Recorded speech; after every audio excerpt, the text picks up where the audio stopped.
Eh, Kami ucapkan selamat pagi dan selamat datang di acara webinar ini.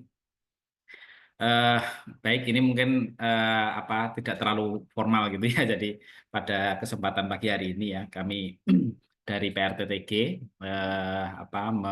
mengadakan webinar, sebenarnya sharing session ya, karena sebenarnya kan arahnya ke arah keteknikan sedikit gitu ya, terkait dengan tools ya yang mungkin bisa kita gunakan eh, untuk meningkatkan kualitas dari riset kita. Nah, pada pagi hari ini kita akan eh, mendengarkan ya paparan dari narasumber kita tentang teknik penggunaan tool statistik ya, PCA ya, Principal Component Analysis, yang memang merupakan salah satu tools yang sangat common di dunia riset ya. Eh, ini tools ini sudah banyak sekali ya digunakan, dan saya kira untuk kita ya untuk bisa mengambil kesimpulan ya secara sahih gitu ya, secara atau mengikuti kaidah-kaidah yang sesuai di dalam dunia riset, penggunaan tools ya salah satunya PCA ini sangat-sangat membantu kita ya. Sehingga untuk itu pada hari ini ya kami sangat berterima kasih ini Pak Diang dan juga Bu Noh ya, yang merupakan tim kita, tim untuk meningkatkan kualitas ya publikasi di kualitas dan kuantitas ya publikasi khususnya di PRTTG ini menyelenggarakan webinar ini. Nah, kami mengharapkan memang ke depan kita akan mengadakan beberapa series ya, sharing session yang eh, khususnya terkait dengan praktis ya, praktikal, teknik-teknik, baik itu teknik terkait dengan penulisan atau teknik-teknik terkait dengan pengolahan data dan sebagainya, yang itu eh, ditujukan untuk meningkatkan kapasitas kita SDM riset ya, SDM riset untuk bisa nantinya menggunakan tools-tools tersebut ya untuk meningkatkan kualitas dari publikasi kita ya. Itu saja mungkin sebagai pengantar dari kami dari Pusat Riset Tempat Guna. Sekali lagi kami mengucapkan terima kasih atas kehadiran Bapak Ibu sekalian, dan nanti silakan mohon masukannya di kolom chat di kolom chat, dan juga masukkan ke tim kita untuk ke depan kita memerlukan apa lagi ya untuk bisa kita laksanakan begitu. Selamat mengikuti acara sharing session ini, webinar ini, mudah-mudahan bermanfaat untuk kita semua. Dengan mengucapkan Bismillahirrahmanirrahim, webinar ini kita buka. Dan selanjutnya kami mohon Bu Noh Afifah untuk bisa memandu jalannya eh, webinar atau sharing session ini. Monggo, waktu kami persilakan. Kita tutup dulu. Saya ini dulu. Bila itu adanya. Assalamualaikum warahmatullahi wabarakatuh. Waalaikumsalam warahmatullahi wabarakatuh. Terima kasih Pak Ahmad, Pak Kapus. Assalamualaikum warahmatullahi wabarakatuh. Selamat pagi kawan BIN. Senang sekali hari ini kita semua bisa berkumpul di acara webinar kita yang luar biasa ini. Saya Noh Afifah, peneliti ahli media dari Pusat Riset Teknologi Tepat Guna. Untuk 2 jam ke depan akan memandu jalannya webinar kita hari ini dengan tema penggunaan prinsip komponen analis atau PCA untuk pengolahan data riset. Sebelumnya kami mengucapkan terima kasih kepada Pak Diang yang sudah bersedia menjadi narasumber kita dan telah meluangkan waktunya untuk berbagi ilmunya bagaimana kita dapat mengolah lanjut data kita agar data kita lebih meaningful. Saya sapa dulu narasumber kita, Pak Diang, sudah hadir di ruang Zoom kita. Ya, selamat pagi Bu Nok. Ya. Selamat pagi, terima kasih. Terima kasih juga saya sampaikan kepada kawan BRIN semua yang sudah bersedia hadir di webinar kita. Biasanya setelah kita mendapat data riset, kita akan mengolahnya dengan berbagai teknik, salah satunya dengan pengolahan data statistik yang paling common adalah dengan ANOVA. Kita bisa menganalisis lebih lanjut data kita dengan menggunakan PCA. Dalam riset, PCA ini sebenarnya berguna untuk ya menyederhanakan analisis, memvisualisasikan data yang kompleks, kemudian juga untuk mengatasi masalah multikolinialitas. Lebih lengkapnya apa itu PCA, bagaimana mengolahnya, dan menginterpretasikan data PCA ini akan disampaikan oleh Pak Diang.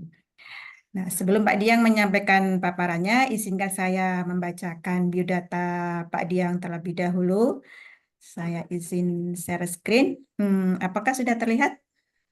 Ya, lihat. Oke, untuk tata tertib webinar, saya bacakan bahwa peserta dimohon untuk mengikuti webinar dengan tertib dan tenang agar tidak mengganggu jalannya webinar.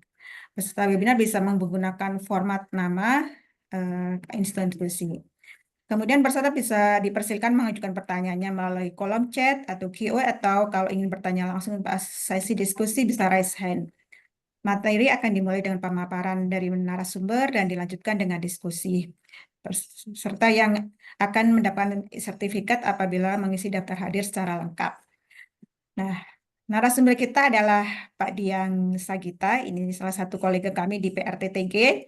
Beliau bisa menjadi peneliti ahli media dengan bidang keahlian peralatan dan proses pasca panen. Untuk pendidikan Pak Diang sendiri S1 sampai S3 diambil di IPB. Sekarang Pak Diang sedang ongoing S3-nya di Ilmu Keteknikan Pertanian.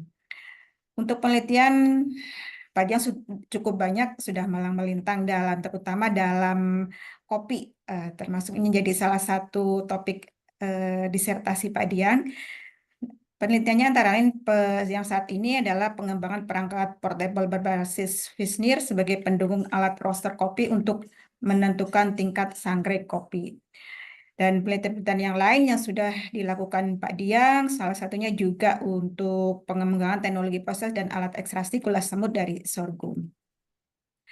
Kemudian publikasi Pak Diang juga sangat banyak, bisa dilihat di Scopus ID Pak Diang. Ini yang terbaru di jurnal Q1, Rapid Identification Coffee Space and Origin Using Affordable Multi-Channel Spectra Sensor Combined with Machine Learning. Dan Pak Diang salah satu peneliti kami yang sangat produktif untuk menghasilkan publikasinya. Saya tidak menuliskan semua publikasinya Pak Diang karena sangat banyak. Kemudian untuk paten juga eh, banyak Pak Diang hasilkan dari selama riset di PRTTG. Salah satunya itu untuk alat pengolah pakan unggas rumanisasi secara kontinu serta produk yang dihasilkannya dan juga mesin pemeras nira batang sorghum manis dan metodenya. Nah, ini beberapa produk riset yang inovasi yang sudah dihasilkan oleh Pak Diang, yaitu mesin roasting kopi tipe fluidisasi, perangkat portable untuk penentuan tingkat sangrai kopi, fermentor tangani berbasis mic heating, alat pembakaran lemak semi otomatis, dan mesin double drum dryer skala UKM. Jadi nanti Kambring yang pengen tahu tentang riset kopi bisa menghubungi Pak Diang. Insya Allah ahlinya nih, Pak Diang nih. Begitu biodata Pak Diang. Saya stop share screen dulu. Baik, Pak Diang.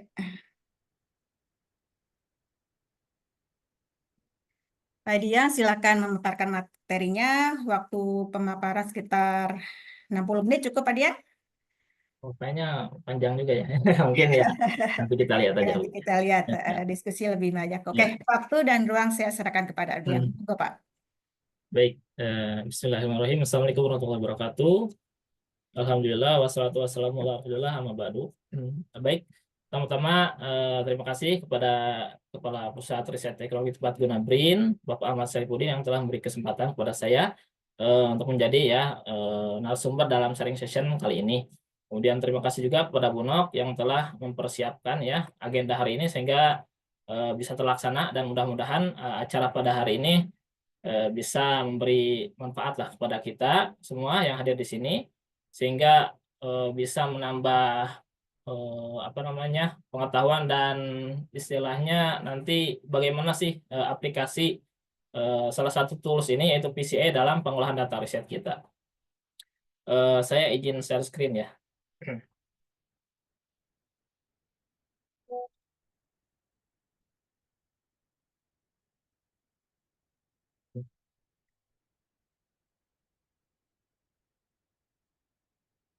Apakah sudah terlihat?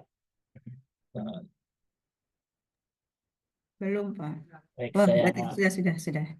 ini ya, share. Ya. Baik, Bapak Ibu, rekan-rekan yang berbahagia, alhamdulillah ya pada pagi hari ini kita bisa berkumpul ya dalam rangka sharing session ya sebetulnya. Jadi bukan ke arah webinar sebetulnya, lebih ke arah sharing session. Jadi bagaimana kita menggunakan tools PCA ini untuk pengolahan data riset ya.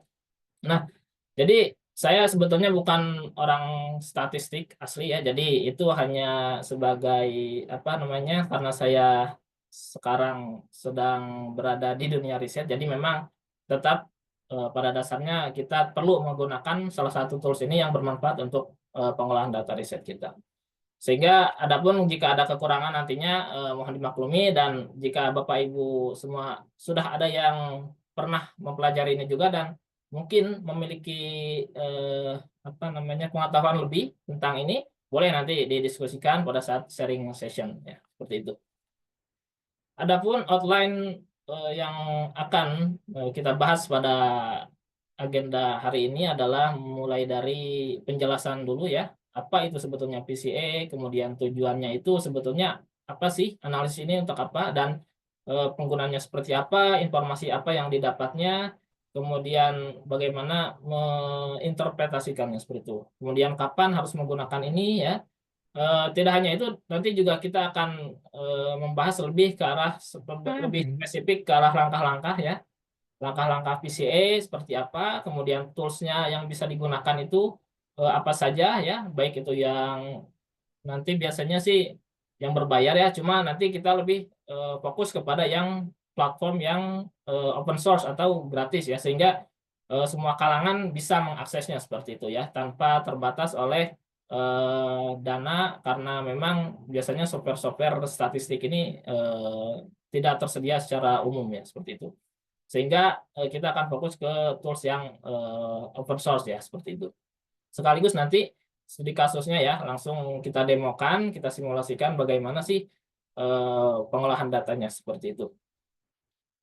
Baik, sebagai pengantar Bapak Ibu, apakah Bapak Ibu bisa menginterpretasikan data dari gambar ini ya? Ini adalah sebuah contoh gambar data, namanya data spektra ya, dari FTIR ya, instrumen namanya FTIR ataupun Fourier Transform Infrared Spectroscopy ya, infrared ya, biasanya datanya adalah seperti ini. Nah, jika kita hanya mengandalkan gambar visual seperti ini, nah apa sebetulnya makna yang bisa diperoleh ya? Akan sulit ya tentunya ya, karena di sini kita melihat ini itu adalah intensitas atau bisa jadi absorbansi, reflektasi atau transmitasi dari suatu sampel ya. Ini itu sampelnya adalah sampel madu ya. Ini saya download di MDPI gambarnya. Nah, ini dia sedang menganalisis dengan FTIR sampel-sampel ini, dan ternyata polanya adalah seperti ini. Nah, tentu ini sangat sulit ya diinterpretasikan karena datanya sangat banyak ya. Ini wave number ini adalah panjang gelombang dari FTIR ini ya. Jadi sangat banyak sekali. Jadi setiap nilai ini ada, setiap panjang gelombang ini ada nilainya seperti itu. Nah, tentu kita akan sangat sulit ya membacanya seperti ini. Nah, dengan PCA ini ya, atau Principal Component Analysis, kita akan lebih bisa melihat refleksi dengan visual ya, sama dengan dua dimensi ya, sumbu X dan Y, cuma dengan hasil yang lebih bisa diinterpretasikan seperti itu. Nah, sebagai pengantar dulu ya, jadi ini adalah keluaran dari PCA ya Bapak Ibu. Saya kira sudah banyak ya yang sudah banyak melihat gambar seperti ini ya, semacam ini ya. Nah, di mana dengan gambar seperti ini itu dia bisa lebih meaningful ya, lebih punya makna ya, seperti itu. Ataupun menambah ya, dibanding dengan yang ini, tentu kita bisa melihat lebih jelas ya. Sebetulnya ternyata setiap sampel ini memiliki perbedaan berdasarkan data spektra ini, seperti itu.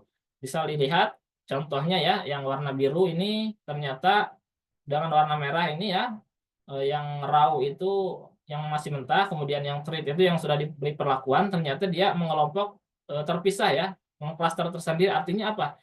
artinya secara data spektra ini dengan FTIR ini dia terjadi perubahan struktur ya, baik itu struktur kimia ataupun fisik ya, seperti itu. Nah, kemudian sementara yang lain misalkan ada yang klasternya sama di sini ya, yang ungu dengan orange, berarti ini maksudnya adalah dia tidak berubah signifikan, bisa dikatakan seperti itu ya. Begitu juga yang hijau ini dengan yang warna coklat. Nah, yang perlu dilihat di sini adalah nanti kita akan bahas bagaimana sih menghasilkan ini, kemudian teori apa sebetulnya yang ada di balik prosesnya sehingga diperoleh gambar seperti itu. Ini sebagai gambaran pertama. Kemudian yang berikutnya, ini contoh juga, ini data kami ya di PRTTG ini. Misalkan kita punya sampel ya, beberapa sampel yang diberi perlakuan, contohnya di sini misalkan kopi yang di roasting berbagai tingkat roasting, misalkan light, medium, dark. Kemudian kita menggunakan metode slow ya, slow roasting ataupun juga fast roasting. Kemudian kita analisis ya, banyak sekali variabel yang kita analisis, yang mulai dari bahan bakarnya, kemudian biaya listrik, kemudian energi ya, kemudian kita analisis juga produknya, misalkan bagaimana kadar abu, kadar air, kemudian keseragaman roasting, waktu, kemudian sampai akhirnya yield, dan juga kita analisis biayanya, misalkan kita memperoleh total biayanya berapa, kemudian keuntungan jika kita jual lagi, seperti itu. Nah, ini bisa kalau kita analisis satu persatu, kayak tentu bisa ya dengan apa namanya analisis varians ya, ANOVA. Nah, tentu kalau ANOVA kita hanya akan mengetahui perbedaan saja ya di setiap variabel. Misalkan di total energi berbeda signifikan enggak satu sama lain. Nah, itu tentu kan biasanya kita pakai ANOVA ya. Kemudian yang lain sehingga tidak komprehensif ya. Tentu itu juga penting. Cuma kita bisa lebih meningkatkan ya hasil pengolahan data riset kita lebih bermakna, itu secara lebih menyeluruh. Jadi dengan PCI ini kita bisa memplotkan banyak variabel ini, tapi dalam dua dimensi, yaitu kita menyebutnya PC1 dengan PC2 ya. Artinya adalah prinsipal komponen 1 dan prinsipal komponen 2. Jadi treatment dari yang telah kita lakukan kepada sampel itu, kita bisa melihat sebarannya seperti ini. Ternyata jika sebarannya seperti ini berarti semuanya berbeda, kecuali yang ini misalkan ya. Nah, ini yang berkumpul di sini artinya dia karakteristiknya relatif sama ya dari keseluruhan data ini. Nah, selain itu di PCI juga kita bisa melihat ini ya, apa namanya, istilahnya korelasi ya.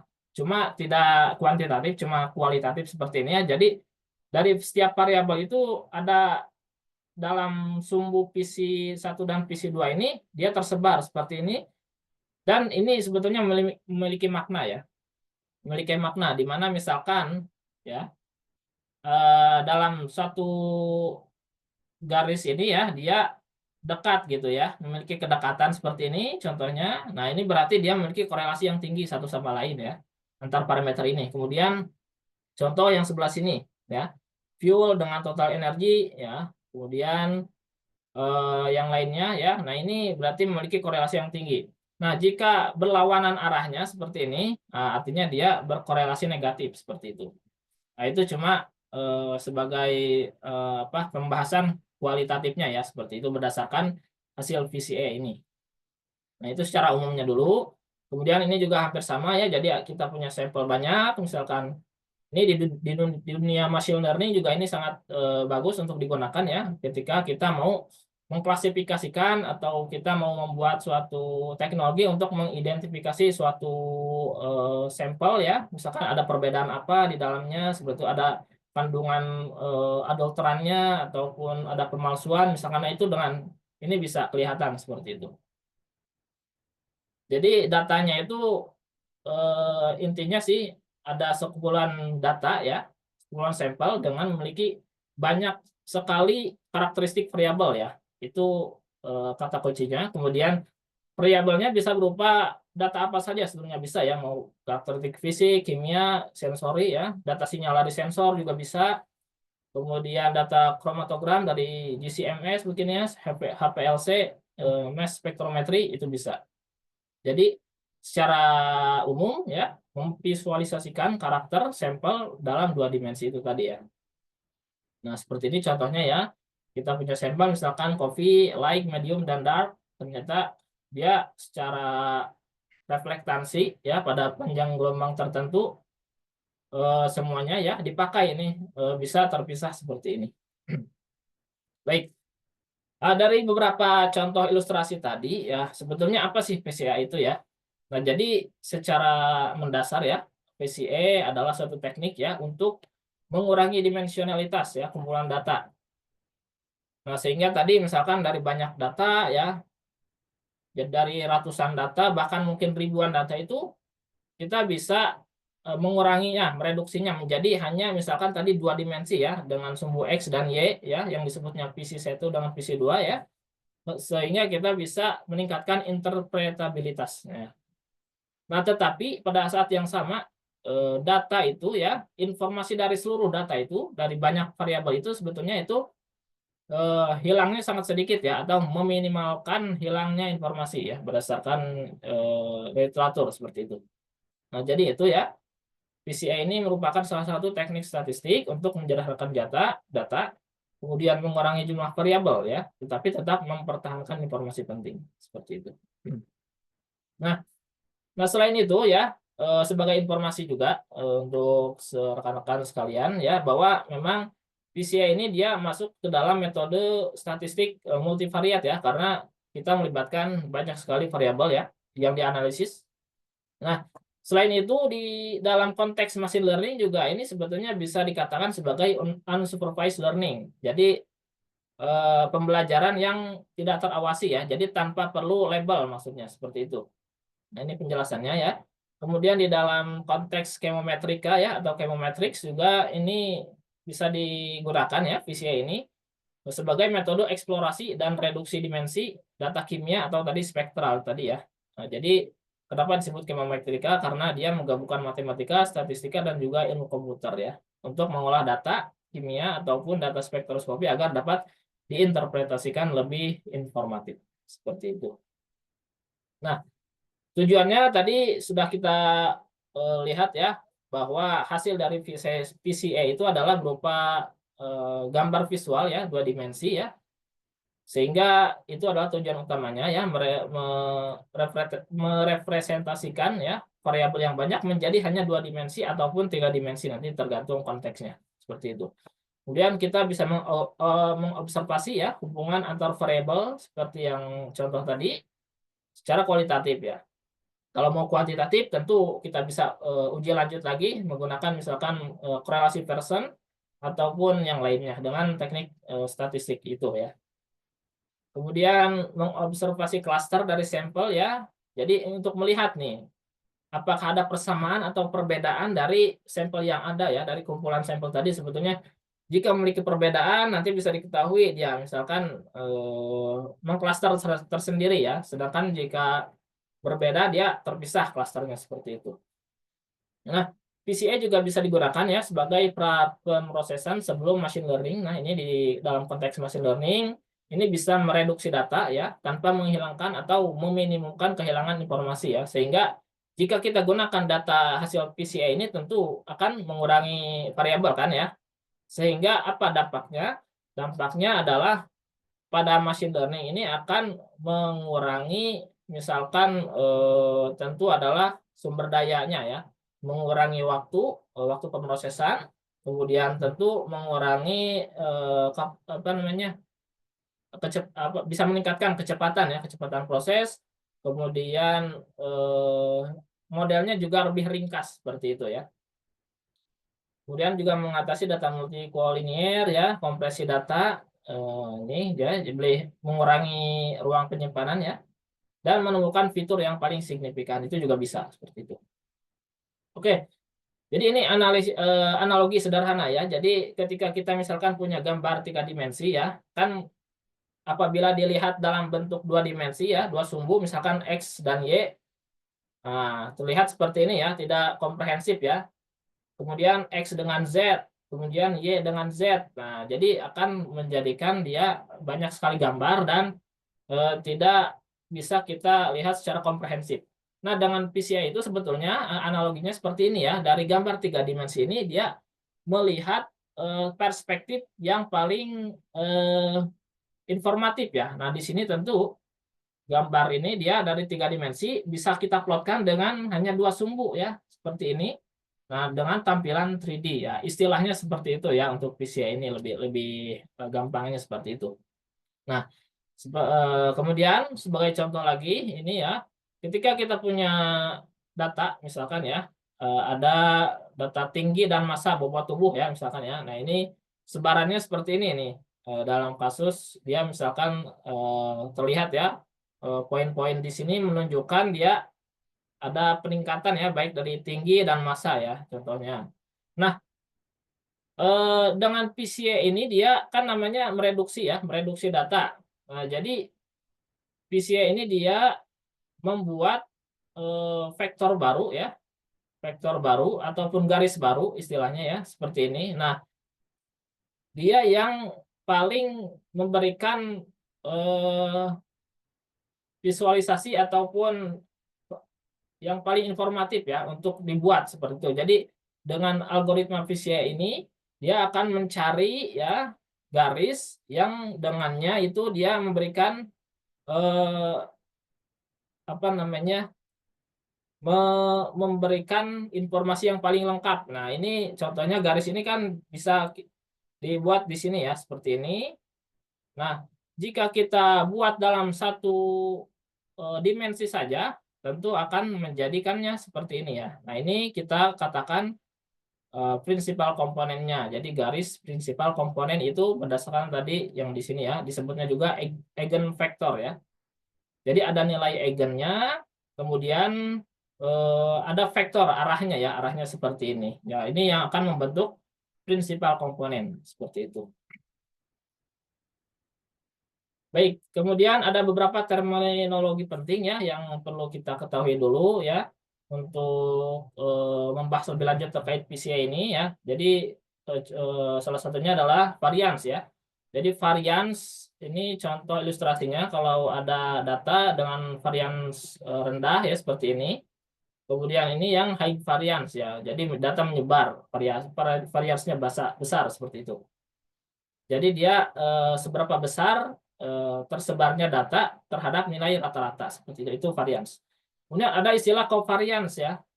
Covariance itu dia mengukur hubungan linear antar dua variabel. Nah, contohnya misalkan di sini tinggi dengan massa nih. Dia ketika tinggi meningkat, misalkan ya massa meningkat ternyata terlihat di sini ya trennya ya, maka itu dikatakan dia covariance-nya positif ya. Covariance-nya positif. Jadi ketika naik dia naik juga. Nah, apabila sebaliknya misalkan salah satu variabel naik nilainya, kemudian yang lainnya turun, maka itu dikatakan covariance-nya negatif ya. Jadi berbanding terbalik seperti itu. Nah, itu namanya covariance. Jadi PCA ini sebetulnya dia menggunakan covariance matrix ya untuk mengetahui hubungan antar fitur dan menentukan arah penyebaran datanya. Nah, jadi ini covariance datanya dicari, kemudian dia akan membentuk vektor baru ya di sini contohnya yang paling representatif ya, yang mengakomodir dari variabel yang ada. Nah, jika kita tambahkan misalkan dimensi ketiga ya ataupun variabel ketiga misalkan ada usia, nah ternyata dia memiliki tren yang sama misalkan seperti ini. Nah, dia berarti akan memiliki eigenvektor yang sama. Nah, ini akan dibuat dalam satu prinsipal komponen ini dia saling berkorelasi seperti itu. Jadi dalam satu PC itu dia akan mengakomodir ketiga dimensi itu tadi ya, massa, tinggi, dan usia dalam satu prinsipal komponen seperti itu. Nah, ini ya, jadi ada nilai eigen namanya, yaitu menunjukkan jumlah varians yang ditangkap oleh masing-masing prinsipal komponen. Nah, ini nilai eigen itu yang sudah dia dipolakan, dipetakan ke dalam garis yang baru ini ya, yang namanya eigenvektor. Nah, ini namanya vektor eigen ya, yang jadinya nanti adalah yang akan disebut menjadi sumbu principal component seperti itu. Nah, baik, ini sebagai contoh juga, misalkan saya punya data ya, kopi ya, yang kemarin sudah saya publikasikan juga. Ini data fisikokimia dari kopi. Nah, misalkan kita punya 4 sampel. Kalau kita lihat secara parsial ya, dari setiap ini kan kita harus membacanya satu-satu ya. Misalkan parameter L, dia ada perbedaan enggak ya, kalau berdasarkan ANOVA ya. Misalkan ini ternyata berbeda nyata nih yang AG.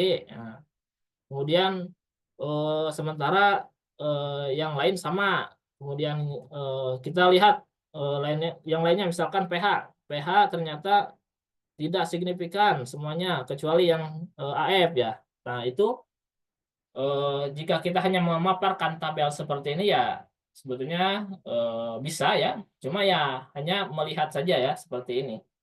Memang ini penting, cuma sebagai tambahan ya, kita perlu tambahan, maka kita bisa menggunakan VCA untuk melihat sebetulnya dari keseluruhan data ini dia sebetulnya bagaimana sih dilihat secara komprehensif gitu. Ternyata bisa dilihat bahwa sampelnya itu ada yang tersebar, ada yang misalkan dia berdekatan ya. Contohnya ini AF dengan AG ya, ini maksudnya Arabica dari mana, Flores misalkan Arabica dari Gayo. Nah, ternyata secara fisikokimia dia terpisah ya, seperti ini dia klasternya terpisah. Kemudian yang RD dan RT ini misalkan Robusta ya, ini dia berdekatan. Nah, ini Robusta ini berarti dia kenapa bisa berdekatan? Nah, itu nanti bisa dibahas di situ. Nah, mungkin misalkan karena RD ini dampit ya dengan Temanggung misalkan dekat, ya ternyata dia memiliki karakteristik yang relatif sama karena satu daratan misalkan. Nah, sementara yang Flores dengan Gayo ini jauh ya antar pulau ya misalkan, sehingga dia secara fisikokimia berbeda sangat jauh. Nah, seperti itu. Nah, ini kebetulan bisa dilihat ya lengkapnya di publikasi saya. Nah, ini contoh yang sudah saya apa. Jadi biasanya VCA itu bisa kita gunakan sebagai teknik cepat ya untuk misalkan identifikasi suatu sampel ya, ataupun misalkan ada pemalsuan enggak di dalamnya seperti itu menggunakan misalkan kita data apa ya. Nah, kalau di sini sebetulnya saya ingin mengganti teknologi ataupun metode destruktif tadi ya yang menganalisis semua ini kan akan sangat lama ya untuk menentukan ternyata sampel ini berbeda dengan ini berdasarkan data fisikokimia sangat sulit dan banyak ya analisanya. Maka dengan teknik misalkan saya menggunakan spektral Fisnir ya, data spektral, ternyata hanya dengan sekali tembak panjang gelombang berapa sampai berapa, kemudian kita modelkan dengan PCA juga nanti bisa kelihatan ya ternyata ada perbedaan berdasarkan fitur spektral ini. Nah, ini seperti ini contohnya. Nah, ini yang gambar 2 dimensi.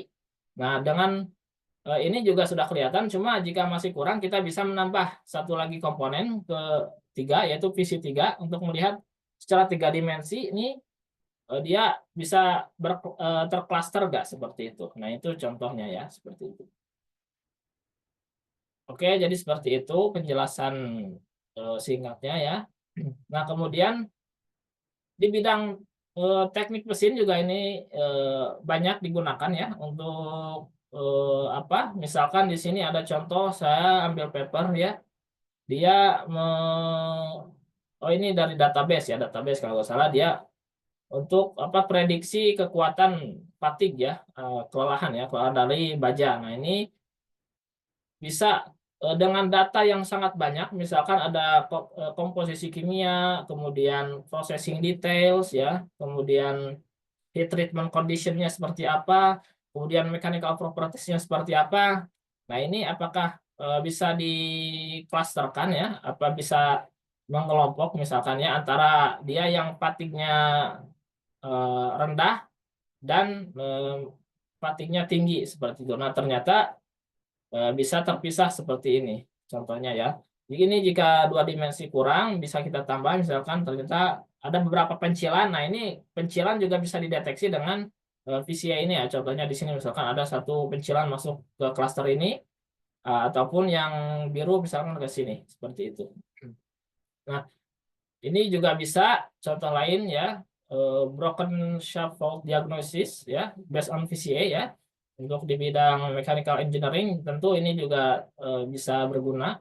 Contohnya adalah kita bisa melihat ya cluster pada saat dia di region yang stabil, kemudian unstable ya, kemudian stabilnya di mana, serta failure-nya ya, di sebelah mana dia pada saat dia gagal seperti itu. Nah, ini untuk prediksi tentunya data apa yang diperoleh, misalkan yang dijadikan acuan. Nah, ini misalkan kita bisa melihat juga contribution-nya. Jadi dari analisis PCA kita bisa melihat ya, apa sih yang paling berkontribusi terhadap sumbu PC1 dan PC2 ini ya. Nah, misalkan motor torque, motor voltage ya, tentu ini perlu dilakukan pengukuran real time pada sampel ya, seperti itu. Jadi data-data sampel itu yang memang menjadi acuan, dijadikan sebagai prinsipal komponennya seperti itu. Nah, yang perlu dipahami juga ya, selain data gambar ini ya, ini namanya score plot ya, dan juga ini contribution ya, variable contribution ya. Nah, kita juga bisa melihat kumulatif variance. Jadi kan tadi sudah dijelaskan tentang variance. Jadi prinsipal komponen ini dia sebetulnya merepresentasikan berapa variance data ya. Itu bisa dilihat di sini nih.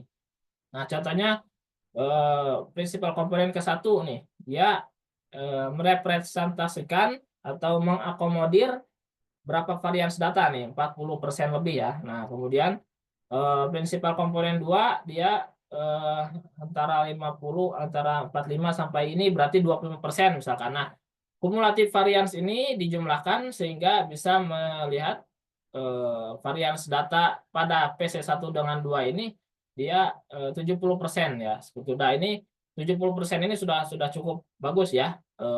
Tentu semakin tinggi kumulatif variance yang diperoleh itu semakin bagus ya untuk representasi ya, karena kita biasanya merepresentasikan gambar itu kan dalam 2 dimensi ya, sumbu X dan Y ya. Nah, sehingga ketika kumulatif variansnya antara PC1 dengan PC2 ini tinggi, nah itu berarti dia bisa merepresentasikan varians data lebih banyak seperti itu. Nah, ini contohnya dia ketika meningkatkan jumlah PC-nya, dia bisa mencapai 100% pada prinsipal komponen jumlahnya 8 misalkan seperti itu. Oke. Nah, jadi kapan harus menggunakan PCA? Tadi sudah banyak kasus dibedah ya, berapa contohnya. Jadi data yang punya banyak variabel, kemudian ingin menyederhanakan model. Nah, ini kalau untuk menyederhanakan model ini nanti bisa digunakan ya sebagai input untuk membuat model regresi ya, ataupun model klasifikasi misalkan seperti itu. Kemudian perlu visualisasi ya, kemudian menghadapi data besar, big data. Nah, ini informasi yang didapat ya secara umum yang biasanya ditampilkan di publikasi ilmiah adalah score plot ya. Kita lihat score plot yang ini. Jadi dia sebaran sampel pada dimensi baru ya, PC1 dengan PC2 seperti ini. Kemudian ada loading plot. Plot fitur atau variabel pada dimensi baru ini. Nah, pada PC1 dengan PC2 ini bisa dilihat arah atau vektor-vektor dari setiap variabel seperti itu. Kemudian yang ketiga biasanya adalah grafik variansnya ya, bisa dilihat untuk menjelaskan variansnya berapa sih. Misalkan di sini juga di score plot juga bisa dilihat ada persentase ya. PC1 misalkan 63%. Artinya adalah dia pada sumbu PC1 ini dia mengakomodir varians data sebanyak 63% seperti itu. Kemudian untuk sumbu Y atau PC2 ini dia mengakomodir 22,67% data ya. Sehingga ketika kita jumlahkan antara PC1 dengan PC2, jumlahnya misalkan 85 lebih ya, atau 86 mungkin. Nah, ini berarti dalam sumbu 2 dimensi ini dia memberikan informasi sebetulnya 85% ya, atau 86%. Jadi sudah sangat banyak ya data yang diakomodir seperti itu hanya dalam 2 dimensi seperti ini. Oke, seperti itu. Nah, ini untuk langkah-langkah VCA-nya sebetulnya secara sederhananya seperti ini ya. Jadi ada namanya standarisasi data dari karena data itu kan biasanya kalau datanya misalkan data kinerja suatu alat seperti tadi yang saya sampaikan itu kan sangat heterogen ya. Yang satu misalkan satuannya apa ya, satuannya meter, misalkan satunya massa ya, kilogram, kemudian yang lain persen misalkan. Nah, itu dengan standarisasi data itu dibuat standar semuanya ya. Tuh, sehingga antara minimal maksimalnya dia relatif sama seperti itu. Kemudian VCA ini selanjutnya langkah berikutnya adalah menghitung covariance antar variabel, kemudian menghitung nilai dan vektor eigennya. Nah, ini sehingga nanti terbentuklah komponen baru atau prinsipal komponen ini tadi. Kemudian kita bisa memilih nanti akan memplot sampel itu pada prinsipal komponen berapa. Biasanya kan yang paling besar ya yang digunakan misalkan PC1 dan PC2 umumnya. Cuma kita juga bisa menambahkan PC3 tadi ya sebagai dimensi ketiga untuk merepresentasikan gambar 3 dimensi seperti itu. Nah, untuk jika ingin mengetahui lebih lanjut sebetulnya bagaimana kerja dari PCA ini bisa dibaca di ini ya, di salah satu website. Ini sebetulnya supaya lebih memudahkan ini bisa dilihat di sini ya. Cuma mungkin di sini saya tidak akan menjelaskan terlalu detail terkait ini karena sebetulnya saat ini sudah banyak tools yang bisa kita gunakan untuk mengolah datanya dengan mudah ya. Jadi jika ingin mengetahui bagaimana perhitungan di balik PCA ini, silakan ya bisa dipelajari juga nanti mungkin secara mandiri seperti ini ya. Kemudian mungkin kalau saya lebih ke implementasi mudahnya saja ya, bagaimana menggunakan PCA ini ya seperti itu. Nah, tools yang bisa digunakan ini sebetulnya banyak ya. Secara manual dengan Excel juga bisa, cuma dia akan memiliki keterbatasan ya. Keterbatasan karena butuh waktu, butuh apa namanya istilahnya ya keahlian ya di dalamnya seperti itu. Kemudian ada juga sebetulnya yang menggunakan add-in sehingga bisa hanya dengan tombol-tombol yang ada itu sudah bisa dilakukan analisa, misalkan ada juga seperti itu. Cuma itu berbayar ya seperti itu. Nah, kemudian yang software berbayar lain juga ada. Contohnya Unscrambler ya, yang mungkin familiar dengan ini. Ada Origin juga bisa. SPSS juga kalau nggak salah ada sih kalau nggak salah Principal Component Analysis ya. Cuma kan itu software-software berbayar ya. Nah, oleh karena itu saya merekomendasikan sebetulnya yang paling bisa kita akses dengan mudah adalah dengan bahasa Python ya.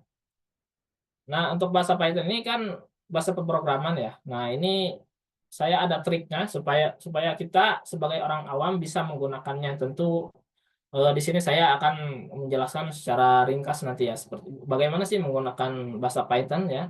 Dan kita akan menggunakan ini dengan platform namanya Google Colab ya. Jadi Google punya namanya platform Colab ini untuk mengolah data ataupun analisis lain-lain sebagainya dengan berbasis bahasa Python ya.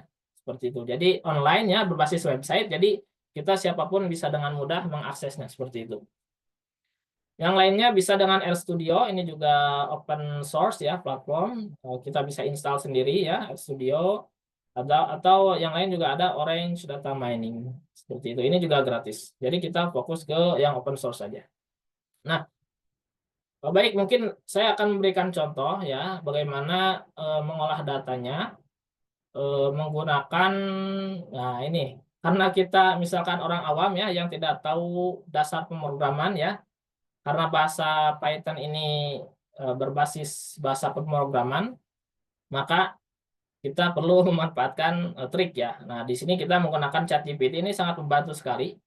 Jadi bagaimana sih kita perkembangan teknologi ini kita bisa manfaatkan dengan sebaik mungkin ya. Tentu kita perlu apa ya tahu dulu ya bagaimana sih caranya supaya kita bisa menggunakannya ya. Jadi kita buka dulu ya ChatGPT. Kemudian kita buka Google Colab.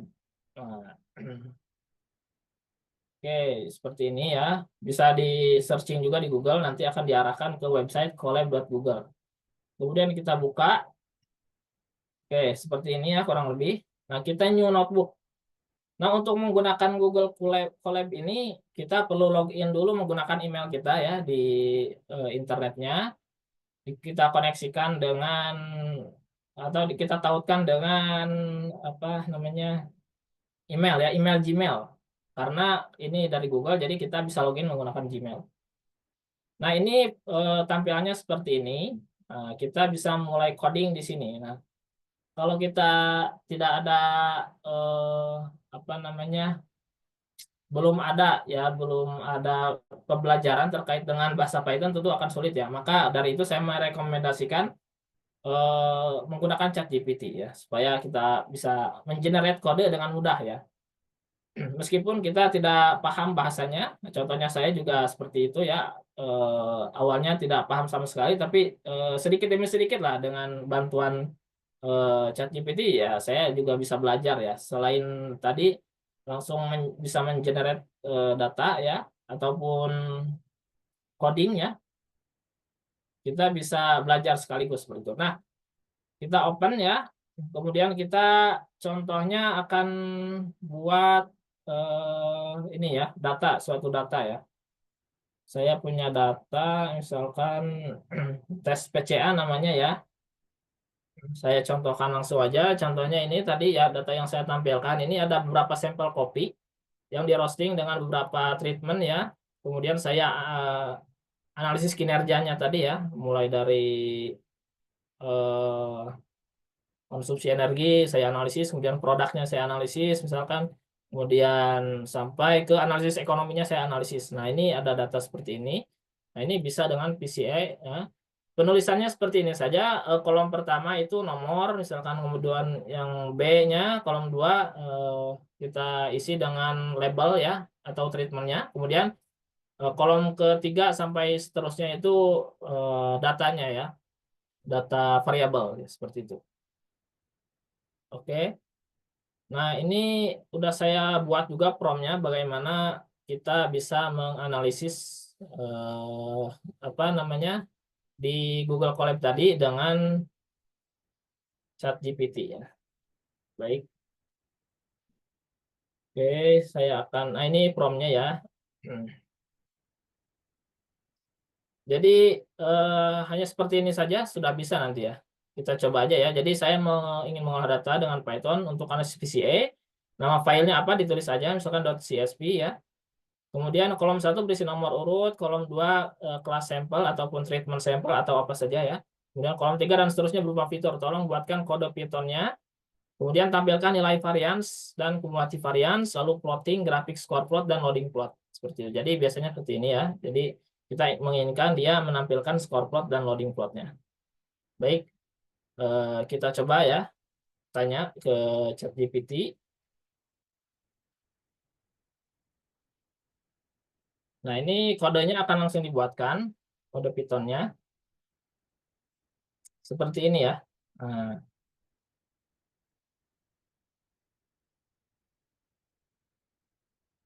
kita tunggu dulu sampai selesai dia mengenerate ininya. Oke, sudah selesai ya. Nah, ini kita copy aja.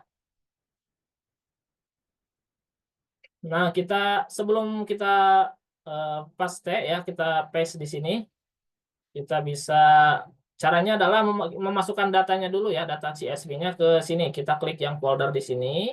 Nah, sampai muncul seperti ini, baru kita drag and drop ke sini ya. Nah, contohnya seperti ini. Nah, oke, ini sudah masuk ya, sudah tampil di sini. Baru kita masukkan codingnya tadi ya.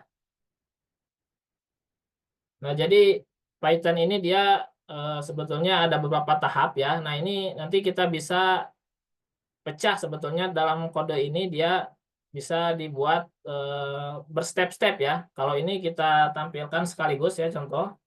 Nah, ini kita klik yang di sini tadi. Kemudian dia akan mengolah data. Nah, oke, seperti ini sudah jadi nih. Jadi langsung ya. Di sini sudah ada visi variansnya ya, berapa persen ya ini. PC1 dia mengakomodir 71% ya lebih, dan PC2-nya 18%, PC3 dan seterusnya. Kemudian ini hasil plottingnya. Nah, ini bisa kita lihat dia tersebar seperti ini ya. Nah, kemudian kita bisa lihat juga loading plotnya seperti ini ya. Oh, ternyata, nah ini kalau kita mau otak-atik lagi sebetulnya bisa ini. Nah, kalau saya sih menyarankan nih setiap step ini kita pecah aja. Misalkan ya step 1 di sini ya. Nah, jadi saya cut dulu. Nah, ini kita klik dulu seperti ini.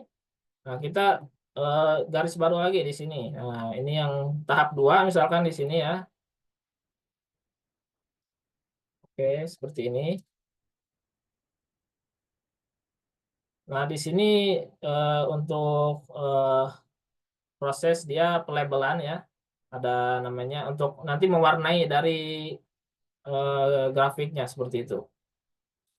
Kemudian kita tambah lagi kode lagi ketiga. Nah, ini misalkan, nah standarisasi ini di sini dengan mudah ya dengan Python. Kemudian yang ini kita ambil dulu, kemudian kita running lagi yang ini, kita tambah lagi kode seterusnya ya. Ini untuk mempermudah kita sih sebetulnya. Ini tahapannya itu sebetulnya untuk plotting grafik itu dia di sebelah mana nanti bisa kita lihat. Nah, ini PCI-nya seperti ini ya, codingnya sangat sedikit sekali sebetulnya. Kemudian, nah ini untuk menampilkan kumulatif varians, misalkan yang tahap kelima ya. Nah, ini tahap keenamnya kita ambil dulu. Nah, ini kita running. Nah, ini ternyata untuk menampilkan data varians kita bisa menggunakan coding yang segini ya, hanya cukup segini. Kemudian yang berikutnya untuk penampilan gambar ya, berarti ini ya. Ini kita pecah juga nih untuk penampilan gambarnya. Kita running lagi. Nah, ini sudah muncul nih. Kemudian yang terakhir, yang ketujuh ya. Jadi cuma aja ada 7 step saja sudah bisa kita peroleh data ini ya tadi ya. PC-nya, kemudian score plot dan loading plot. Nah, jika kita ingin mengotak-atik gambarnya misalkan ingin lebih bagus, nah ini nanti kita bisa edit nih yang ini nih. Misalkan nih gambarnya terlalu besar, misalkan kita edit nih ukuran gambarnya 8x6 ini misalkan jadi 6x4. Nah, kita running lagi. Nah, ini akan dia lebih kecil seperti ini. Yang ini juga terlalu besar misalkan ya. Kita ubah ke 8x5. Ini tergantung kita ya. Nanti mau seperti apa. Nah, jadi kita sudah dapatkan nih plot score dan loading plot. Ini juga sebetulnya jika kita sudah ada sedikit tahu tentang Python ini nanti kita bisa otak-atik ini. Mau misalkan ini gridnya misalkan mau dihilangkan juga bisa, ataupun nanti kita mau buat sumbu X dan Y-nya kelihatan misalkan. Nah, ini bisa juga nih. Tinggal kita mintakan saja di ChatGPT-nya ya seperti itu. Nah, ini misalkan bagaimana menampilkan score plot dengan sumbu PC1 dan 2 berwarna hitam pada titik 0,0 misalkan ya seperti ini. Nah, ini sudah diberikan nih, dia akan merevisi coding nomor 6 ya, step ke-6 ya. Nanti kita copy lagi aja ini. Kita bisa replace yang ini, hapus. Nah, coba kita plot ya ini. Ini ada sumbu X di dan Y di titik 0,0 ya. Ini 0,0-nya di sini ternyata kita bisa lihat dia sampelnya tercluster di sini ya, di sini. Nah, ini seperti ini. Ukurannya kita kurangi lagi misalkan 6x4. Oke, seperti itu. Jadi sangat mudah ya. Jadi kita meskipun kita awam ya terkait bahasa Python ini, saat ini kita dimudahkan dengan adanya AI ini ya. Jadi ini bukan menjadi suatu penghalang bagi kita ya, apabila kita tentu tidak punya akses kepada software-software yang mahal, misalkan Origin ataupun SPSS dan lain sebagainya. Ini bisa menggunakan ini. Selain bahasa Python juga sebetulnya bisa menggunakan bahasa lain seperti RStudio ya. Itu juga bisa, nanti tinggal diinstal aja RStudio-nya. Nanti pasti akan dibuatkan codingnya oleh ChatGPT ini, seperti itu kurang lebihnya. Baik, itu contoh demonya. Kemudian kesimpulannya, jadi PCA ini adalah alat bantu penting ya dalam pengolahan data riset di banyak bidang riset, kemudian sangat berguna saat variabel banyak dan kompleks, dan kita ingin menginterpretasikannya lebih sederhana. Nah, kita bisa menggunakan ya, ini bisa digunakan oleh siapapun dengan platform terbuka seperti Google Colab tadi, dengan bantuan ChatGPT, sehingga siapapun harusnya sekarang tidak kesulitan untuk menganalisis data ini, karena kita sudah dipermudah ya dengan adanya kemajuan teknologi ini. Mungkin cukup sekian Bu Onok ya. Saya kira udah sejam belum ya? Ya mudah-mudahan, karena ini udah jam 10, saya kira untuk selanjutnya saya serahkan ke Bu Onok. Silakan Bu Onok. Alhamdulillah Pak Diang sudah memaparkan materinya, pemaparan yang sangat menarik dan insya Allah sangat bermanfaat bagi kita. Tentunya kawan BIN juga sudah punya banyak pertanyaan yang ingin didiskusikan dengan Pak Diang. Silakan pertanyaan bisa langsung dituliskan di kolom chat, atau jika ingin diskusi secara langsung, Pak Diang minta mempraktekkan apa, bisa raise hand ya. Di kolom chat kita sudah ada pertanyaan nih Pak Diang dari Pak Zulhas ya, dari PRK KAKS. Saya bacakan, seperti pemaparan narasumber, PCA digunakan baik dalam machine learning dan analisis statistik multivariat. Tapi apakah sebenarnya ada perbedaan mendasar dalam cara PCA diaplikasikan di kedua bidang ini? Apakah perbedaan ini hanya sekedar tujuan atau ada perbedaan teknis? Kemudian pertanyaan kedua, seperti pemaparan narasumber, PCA digunakan dalam, ini sama ya. Nah, yang ketiga, PCA dapat diterapkan ketika jumlah variabel lebih besar dari jumlah sampel. Misalnya jumlah variabelnya 10 dengan jumlah sampel 9. Apakah itu tidak menjadikan inverse matrix covariant menjadi singular dan menghasilkan nilai eigen 0, dan sehingga komponen utamanya yang tidak informatif? Satu dua sama itu dia. Mungkin ditanggapi langsung, jadi nanti kita masuk ke pertanyaan berikutnya. Ini kita jawab dulu yang di kolom chat ya. Baik, Bu Nok, langsung saya jawab aja. Ya. Bu Nok.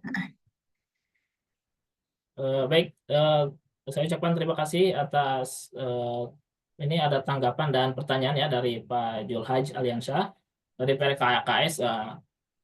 PRKKS kecerdasan artifisial ya. Saya kira harusnya ini lebih paham dari saya ini, harusnya, karena di sana kan tentunya lebih banyak ya menggunakan tools-tools seperti ini ya untuk misalkan machine learning. Saya kira Pak Julhaj ini lebih paham.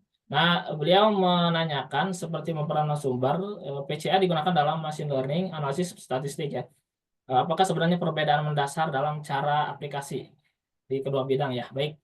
Nah, mungkin secara ringkasnya seperti ini ya. Dalam analisis statistik multivariat itu kan tadi saya sampaikan bahwasanya kita analisis datanya itu berdasarkan data yang sangat banyak, multivariat ya. Kemudian kita dengan data yang banyak itu kita bisa menganalisis semua variabel itu menjadi lebih sederhana tadi ya, menjadi misalkan karena reduksi dimensi tadi bisa kita lihat datanya dengan hanya 2 dimensi tadi, seperti itu ya, seperti yang contoh yang saya sampaikan. Nah, sementara untuk yang machine learning ini biasanya karena ini PCA ini merupakan dimensi reduction ya, atau pengurangan dimensi. Jadi untuk machine learning biasanya kita gunakan lagi sebagai variabel untuk machine learningnya. Jadi dari PCA ini kan kita mendapatkan data point ya, data-data baru namanya data sampel berdasarkan nilai pada komponen PC1 dan sampai seterusnya ya, itu dia nilainya nilai baru.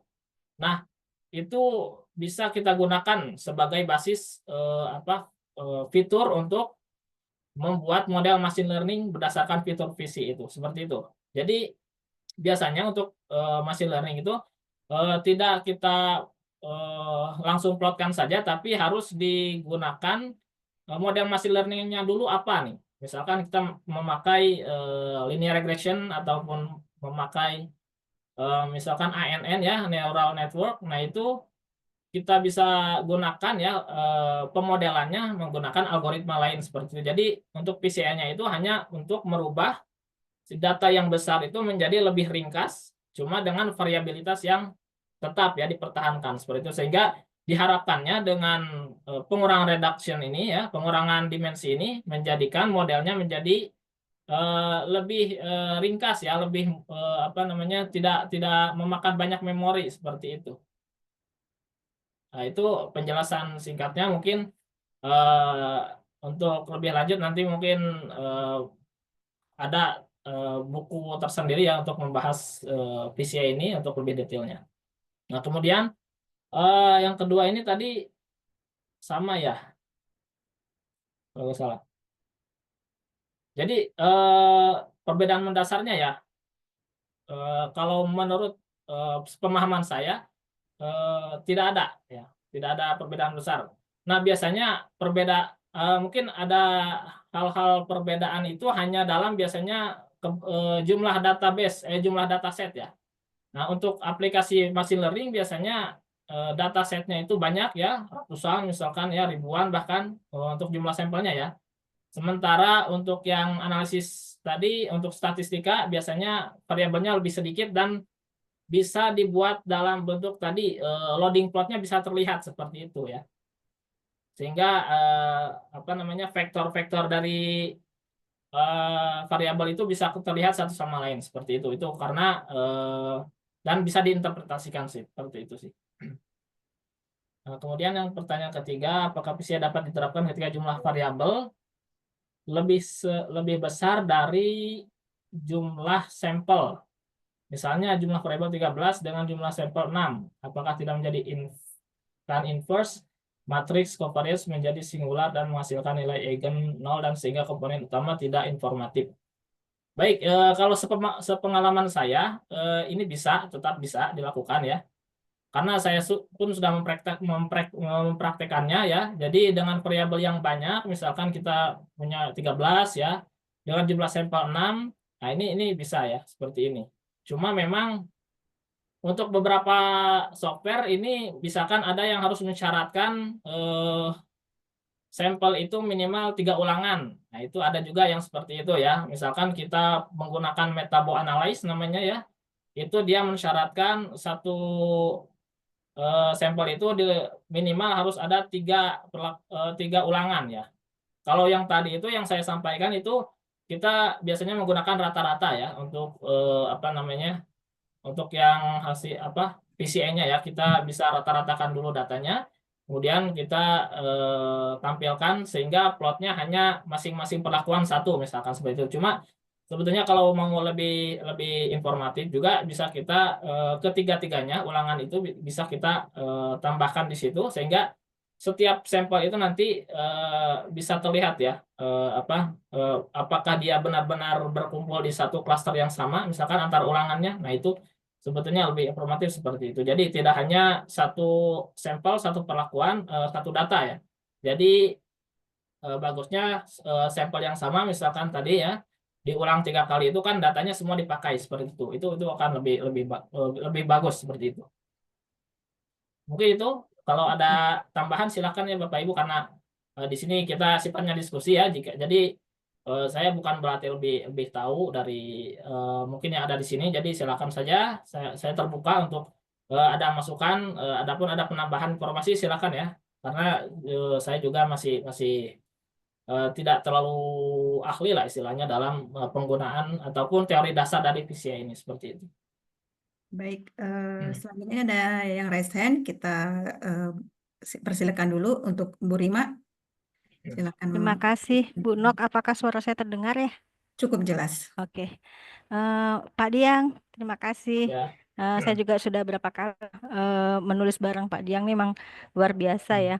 Dan Pak Diang, saya sudah pernah menggunakan PCA, tapi saya menggunakan yang berbayar ya, kayak menggunakan Origin dan Excelstat. Itu Ya, menurut ya. saya memang lebih mudah. Saya kan tidak menguasai tadi ya bahasa-bahasa Hmm. pemrograman, tapi tadi bahasan Pak Diang itu membuka wawasan saya ya, ternyata sekarang dengan teknologi ChatGPT dan lain sebagainya itu bisa memudahkan kita ya Pak ya. Nah, ingin ini Pak sharing bagaimana tentang interpretasi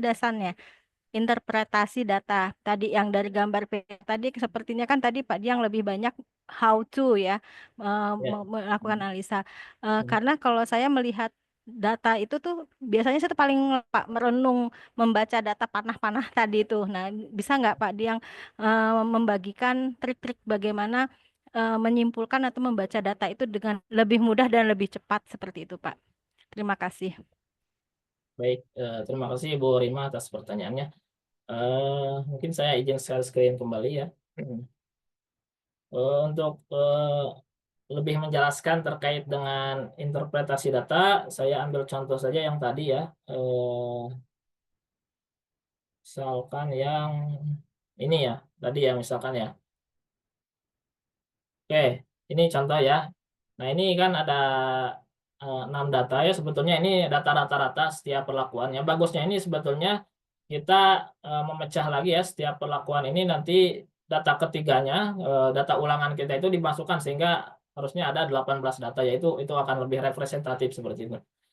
Nah, ini contohnya. Kemudian nah, dari data ini ya, kan ada data score plot yang ini ya, yang titik-titik sampel yang tersebar di sumbu X dan Y ini.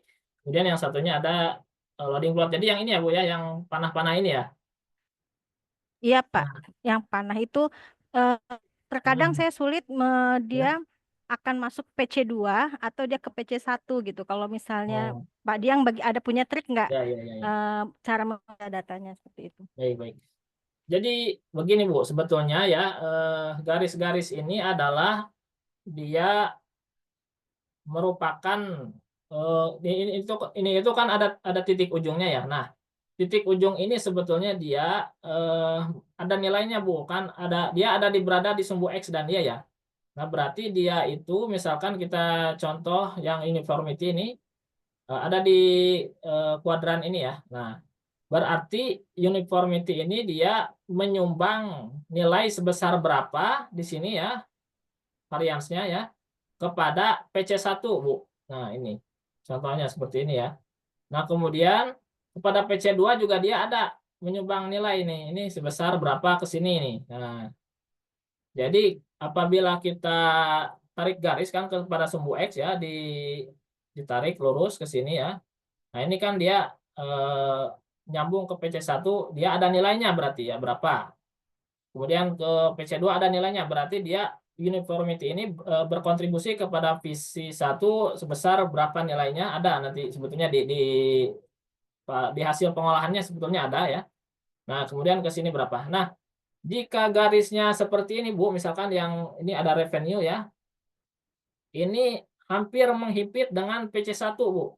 Nah, ini artinya dia sangat berkontribusi besar terhadap terbentuknya PC1 ini Bu. Nah, dan juga ini moisture misalkan. Nah, ini dia keduanya saling berkorelasi ya, dan membentuk PC1 lebih banyak ya nilainya ya, atau eigennya seperti itu. Sementara kepada PC2 ini dia sangat rendah karena jika kita tarik ke sini hampir dia 0 ya, seperti itu. Nah, apabila nilai garis ini benar-benar berhimpit dengan PC1 misalkan, nah artinya dia tidak berkontribusi terhadap PC2 ya. Hanya dia berkontribusi full terhadap PC1 seperti itu, Bu. Mungkin penjelasan ringkasnya seperti itu, Bu Rima. Apakah Ya, perlu izin Pak ya, ya kita ya diskusi. Kalau Hmm. misalnya contoh, oke kalau yang terlihat ya Pak ya, untuk Ya yang ya ya. menghimpit PC1 dan PC2 seperti eh, Ah, ah, suhu suhu crack ya, suhu crack itu dia lebih ya. menghimpit ke PC2. Kemudian kalau revenue sama Hmm. moisture itu bisa menghimpit PC1 positif ya. Kalau yang Ya ya yang betul. yang lain yang apa total times apa itu kan menghimpit Hmm. PC1 negatif. Nah, kalau Ya dia ya posisinya di tengah-tengah seperti uniformity itu ya. Uniformity itu kan ya uniformity itu dia berarti melihat berapa besar kontribusinya ya Pak ya. Kalau dia ya kontribusinya betul. besar ke PC2 berarti dia lebih mendekat ke PC2 dibandingkan ke PC1. Jadi lihat tadi ya, Ya kontribusinya dia betul. seberapa besar gitu ya. Jadi kalau dia lebih besar itulah yang dia kita lihat lebih mendekat ke PC mana. Seperti itu ya Pak.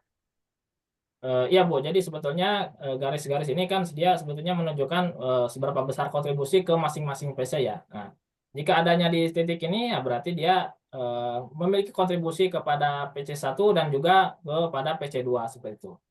Kalau mau hampir berhimpit ya tentu kontribusi terhadap PC yang dia tempat berhimpitnya di mana itu lebih besar. Nah, seperti Sukrek ini dia ke PC1 dia kecil dia karena nilainya hampir hampir nol ya istilahnya. Jadi kontribusi kepada PC satunya kecil seperti itu Bu. Oke. Ya, Pak, izin sharing lagi ya Pak ya. Kalau untuk penentuan kuadran Pak, itu dimulai dari yang PC1 positif, PC2 positif Pak. Betul. kuadran itu PC1 positif. Ya, betul Bu. Ya. Jadi Sumbu dimulai dari kartesian itu kan biasanya satu di sini ya. Nah, ini. ya. Nah, kuadran It, 1, 2, it, 3, 4. ya. Seperti itu. Oke, terima kasih Pak Diang. Ya, ya, sama-sama Bu Rima. Terima kasih Bu Rima. Menyambung lagi mungkin Pak Dian untuk interpretasi data mungkin sekalian. Ya. Panjang vektor ini juga ada maknanya enggak ya? Kemudian juga misalnya antar parameter respon yang berdekatan, berjauhan itu juga bisa diinterpretasikan kan? Oh ya. Baik Bu Nok, terima kasih. Terkait panjang pendeknya, ya ini sebetulnya ini itu kan istilahnya bisa disebut sebagai kontribusi terhadap masing-masing PC ya. Jadi revenue berapa kontribusinya terhadap PC1. Nah ini semakin panjang tentu dia kontribusinya semakin besar Bu. Hmm. Seperti itu ya.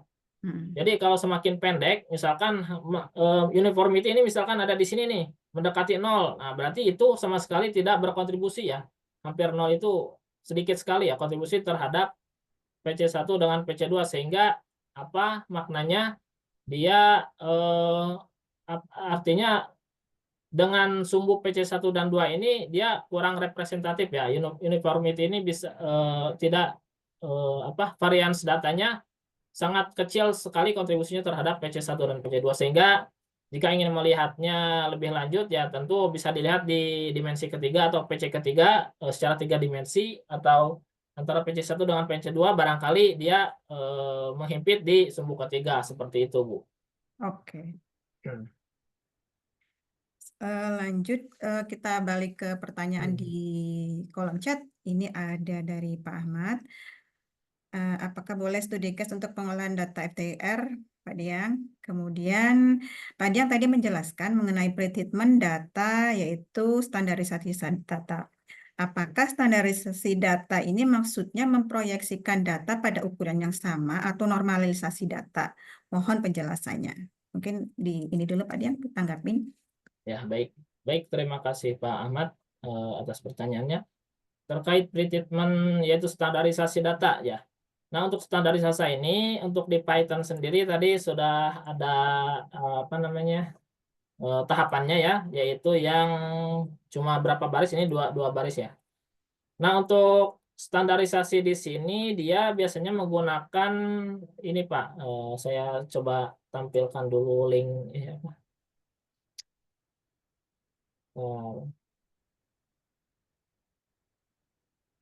Standarisasi datanya berbeda kalau nggak salah dengan normalisasi ya. Kalau normalisasi data kan menyamakan dari 0 sampai 1 ya. Nah, kalau standarisasi ini bisa dilihat di sini kan. Nah, untuk standarisasinya itu ini Pak. Nah, jadi dia berdasarkan nilai rata-rata ya.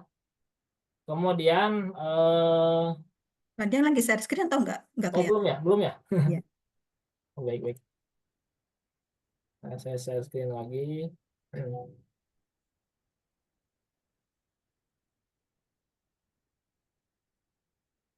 Nah, baik Pak. Jadi di sini saya buka websitenya. Contoh untuk standarisasi datanya itu, contoh ini ada 4 fitur ya.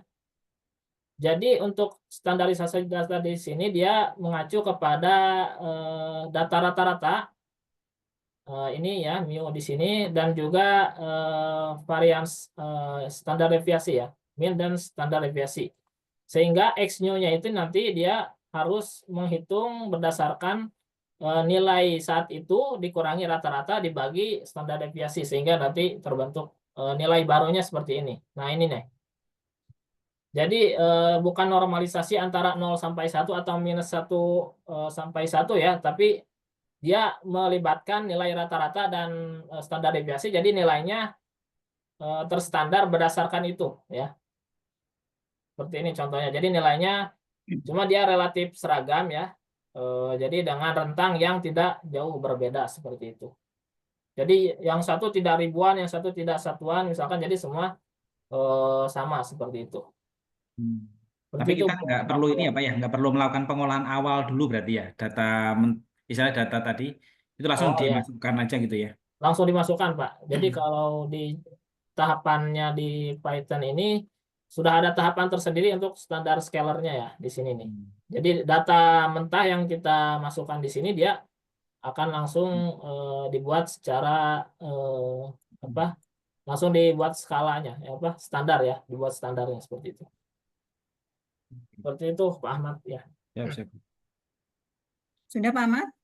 Iya, tinggal kalau boleh itu Pak. FTN Ya, ya?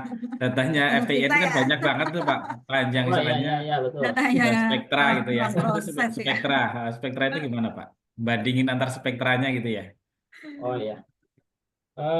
Baik, saya buka contoh berikutnya. Contoh ya, ini misalkan kalau nggak salah ada data lain.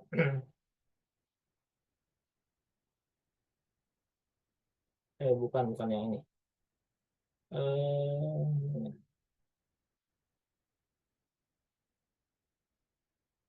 Nah ini contoh. Ini kurang lebih sama ya. Cuma kalau ini saya menangkap reflektasi dari panjang gelombang paralel 10 sampai 940 dengan rentang yang lebih sedikit ya, adalah hanya 18 fitur ya, atau 18 variabel. Nah, ini sudah saya buat contohnya, itu saya buka, Pak. Open. Jadi, untuk file-file yang kita olah di Google Colab ini tersave atau tersimpan di Google Drive kita, Bapak Ibu. Jadi, jangan khawatir hilang ya. Jadi, kita bisa buka kembali, nanti filenya contohnya adalah yang ini.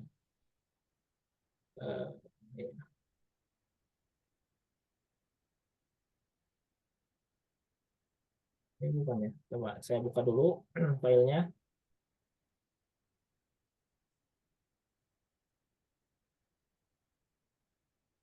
Oh, bukan. Bentar. Saya buka yang lain. Oh, ini contohnya nih, contoh yang lain nih.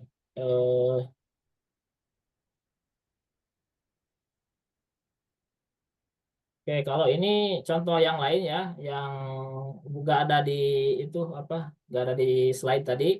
Nah, cuma dengan data tadi ya, misalkan kita punya data banyak tadi ya, kita mau melihat nih bagaimana sebaran datanya di dalam PC1 dan PC2. Nah, ini bisa terlihat contohnya adalah misalkan kita punya sampel kopi dengan beberapa proses yang berbeda ya, misalkan honey, fully wash, natural wet hold. Nah, ternyata dengan PC ini bisa apa namanya, terpisah dengan bagus ya, seperti ini. Nah, ini berdasarkan data spektra kalau nggak salah ya. Nah, ini data spektra juga kalau nggak salah. Jadi seperti itu Pak Ahmad, tahapannya kurang lebih sama dengan yang tadi. Cuma datanya dia lebih banyak biasanya ya, dan sampelnya pun lebih banyak, jadi sampai ratusan bisa dilihat. Makanya di sini titik-titiknya banyak ini karena setiap kelas ini ya, atau setiap apa ya, setiap perlakuan ini ataupun apalah istilahnya, ini banyak, kita ambil datanya banyak Pak, seperti itu. Mau data FTIR ataupun apa, biasanya sampelnya tidak hanya sedikit ya, jadi diambil yang banyak seperti itu.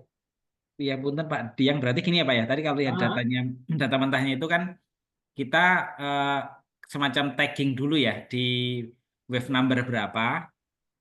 Itu di ini bukan langsung spektra, ah. semua spektra langsung di itu bandingin gitu enggak ya Pak Oh, ya? semua Pak, justru itu semua data dipakai Pak. Jadi misalkan dari Kalau panjang tadi data gelombang berapa, mentahnya Pak Diang itu apa sih? Misalkan di 410 berarti kan semua sampel di tagging di nah, contoh yang ini 410. ya. Heeh. Nah, contoh yang ini kita punya sampel misalkan antara kopi light, medium, dan dark ya. Saya Nah, ambil data misalkan anggap aja ini FTIR atau Fisner ya. Kalau ini Fisner, pada eh, 410 misalkan ya. Fisner ya. Jadi ini datasetnya dimasukin aja semua ini Pak. Oh iya. Tapi bukan langsung Hah? spektranya ya Pak ya? Oh malah spektra. Malah langsung ya spektranya itu Pak, justru kita kita langsung pakai di sini. Oh, spektranya diplotkan di sumbu Y berarti Pak ya? Eh, ke Hah? kanan ya? Berarti ke kanan gitu ya? Atau Nah, gimana Pak? plot mana, plot di sini Pak? Ini. Bukan, bukan yang data mentahnya tadi. Yang data mentah kan spektra, Oh iya iya iya. spektra FTR lah ini kan ke kanan berarti ya? Ya betul Pak. Kalau di ini kan di apa namanya, contoh di sini kan biasanya seperti ini Pak nih. Nah, ya ya itu Pak. Ah, ya. Jadi dia ada wave numbernya ke kanan ya, intensity-nya ke atas ya. Ah, Seperti ini. Nah, ini kalau seperti ini kan sulit nih di apa-apain, maksudnya kita mau ambil kesimpulan apa sulit nih. Nah, maka kita gunakan VCA ini supaya bisa melihat nih sebetulnya sebaran datanya seperti apa Pak, seperti itu. ya, berarti di datanya yang ini yang apa FTIR spektra ini tadi yang ke kanan wave numbernya itu di ke Ya, kanan kan itu Pak ya? betul Terus ke kanan Pak ya. Nah, ini wave numbernya intensity ke ya. kanan, Hmm. sampelnya ke bawah Pak ya. Sampelnya ke bawah, terus yang Nah, ke ini bawah. intensity intensity gitu ya. Nah, kurang lebih seperti ini ya. Sampel ini Semuanya posisi atau kita tertentu. ngambil di peak-peaknya saja Pak itu Pak? Enggak Pak, kita ambil semuanya Pak. Oh langsung semuanya? Semuanya ya, Oh oke. semuanya. Siap siap. Jadi dengan semua data itu justru kita bisa melihat secara utuh Pak, tanpa mengambil hanya satu titik seperti. Jadi dengan semua data ini sebetulnya kita bisa olah sehingga bisa Hmm. menggambarkan sampel itu sih seperti apa, karakteristik berdasarkan panjang gelombang ini sampai ini itu seperti apa. Seperti itu Pak. Oh oke siap siap Ya, Pak siap.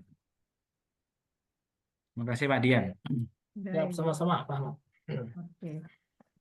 Selanjutnya ada pertanyaan juga di kolom chat dari Pak Puji. Bagaimana menarik kesimpulan dari berbagai varian? Apakah pembahasannya satu persatu varian tersebut? Pak Puji ya. Bagaimana menarik semua dari berbagai varian? Apakah pembahasannya satu persatu varian ini mungkin gimana ya Interpretasi data pertanyaannya? tadi, Pak. Ya ya. Ini acuannya ke gambar yang apanya Pak? Score plotnya atau loading plotnya nanti saya lihat. Ya yang Pak gambar Puji, yang ini apa yang ini Pak? Iya, Pak Puji punten. bisa langsung. Yang maaf yang garis-garis itu gimana Pak? Kalau kita ingin menarik suatu kesimpulan, karena banyak sekali kan yang tergambarkan di situ. Oh ya, Iya, garis-garis ini ya. iya. Tapi kalau pembahasan satu persatu kayaknya tadi sudah dijelaskan. Oh ya. Ya, jadi kalau kesimpulan sih mungkin secara lengkapnya ini Pak, bisa dilihat yang mana yang paling memiliki korelasi yang sama ya, atau arah yang sama itu sebetulnya satu sama lain saling berkorelasi. Contohnya misalkan yang ini garisnya hampir berhimpit, artinya dia satu sama lain Belum dia share saling screen. saling berkorelasi positif seperti itu. Sementara Ya, jika yang satu arahnya ke sini, kemudian yang satunya ke Pak Dian, sini, maaf, ya belum share screen. kalau belum saya sudah. Ya, maaf, kalau yang paling dominan itu ditentukan dari mana Pak? Misalnya grafiknya yang mendekati sumbu X atau sumbu Y-nya, atau yang justru yang di tengah-tengah gitu loh. Kira-kira untuk membuat satu kesimpulan bahwa varian ini yang paling dominan dari berbagai varian itu.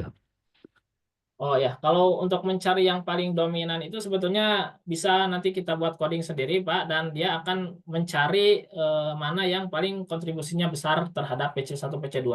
Nah, cuma kalau sekilas dengan gambar ini pun sebetulnya sudah terlihat ya bahwasanya untuk contohnya untuk kontribusi yang besar kepada PC1 bisa dilihat adalah yang ini, Pak, yang paling berhimpit ya, atau yang nilainya paling tinggi, Pak, seperti itu. Jadi semakin kalau kita proyeksikan ya garis ini terhadap masing-masing PC ini dia ada nilainya, Pak. Nah, itulah dia Iya. kontribusi terhadap masing-masing garis itu, Pak, seperti itu. Jadi misalkan yang ini lebih condong ke PC1, maka kedua parameter ini yang paling banyak kontribusinya terhadap PC1 ini, Pak, seperti itu. Adapun yang ini dia juga berkontribusi tapi berkontribusinya dengan nilai negatif seperti itu.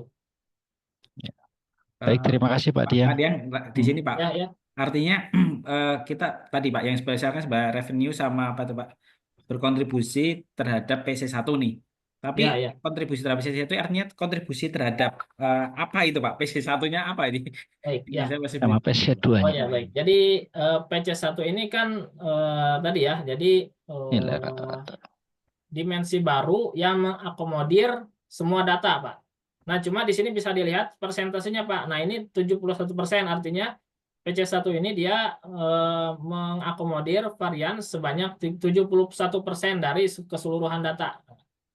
Sementara yang kedua PC2 ini dia 18%, artinya dia mengakomodir 18,24% dari keseluruhan data. Nah, berarti kan paling banyak PC1 ya. Nah, kemudian kedua PC2 lumayan lah.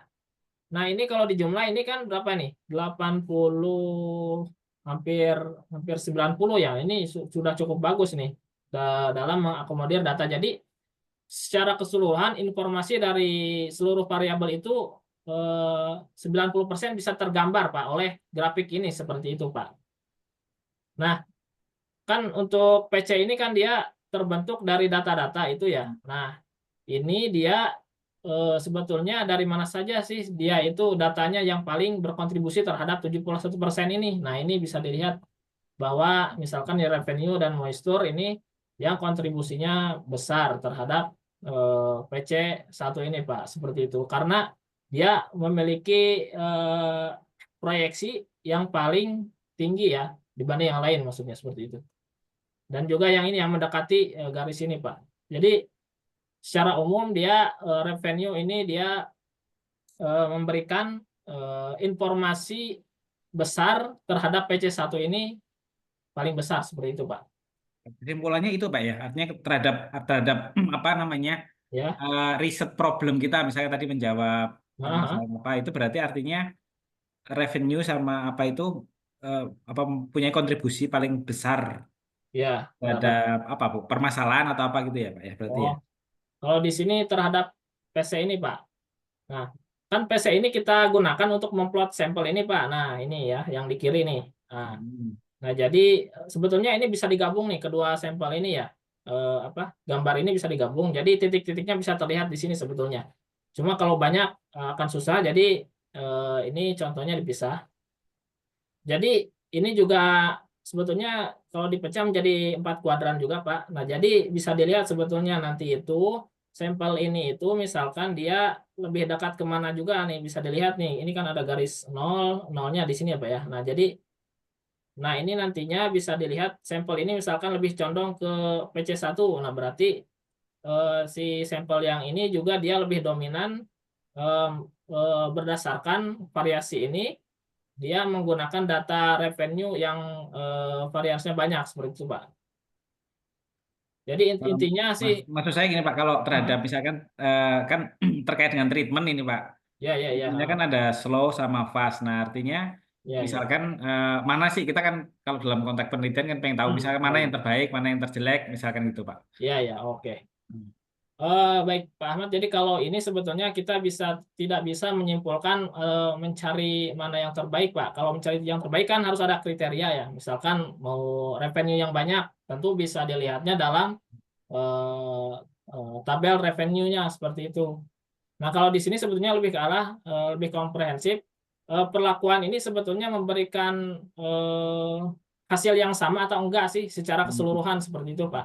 Oke. Nah, kalau tersebar seperti ini kan sebetulnya semua perlakuan ini dia secara keseluruhan dia memberikan hasil yang berbeda ya.